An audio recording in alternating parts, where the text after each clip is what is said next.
Well, back here, a man is alive tonight thanks to the quick thinking of two off-duty police officers. They were definitely in the right place at the right time. They saved the man from a burning home in Lockport. News 4's Emily Gugamis met with one of those heroes today. Emily? Don and Jackie, these are two Lockport policemen. They aren't firemen, so they have little to no fire training.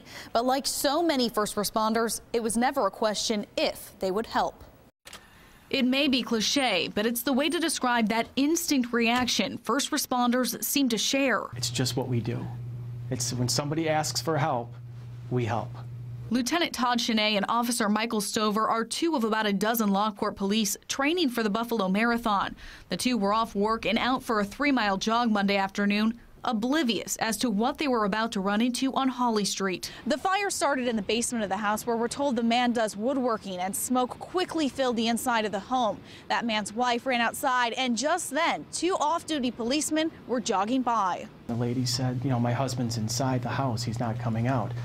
So we went to the back of the house and we saw just a bunch of smoke just billowing out of the back of the door.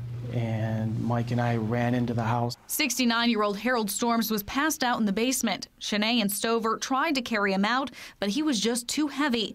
That's when they got the help of two more officers. He was a large man, and you have the four of us in a small, compacted area, and trying to lift him up and trying to maneuver your way around stuff, and you couldn't see where you were going. You had no idea where you were. Once outside, Officer Stover collapsed, fighting to breathe. He was starving for air. He wanted air. And he was also coughing up, black stuff. Officer Stover was treated for smoke inhalation, but is now at home on bed rest. Storms is still in the hospital. The victim was probably within a few seconds of death. He was brought out of the house unresponsive, not breathing, and blue.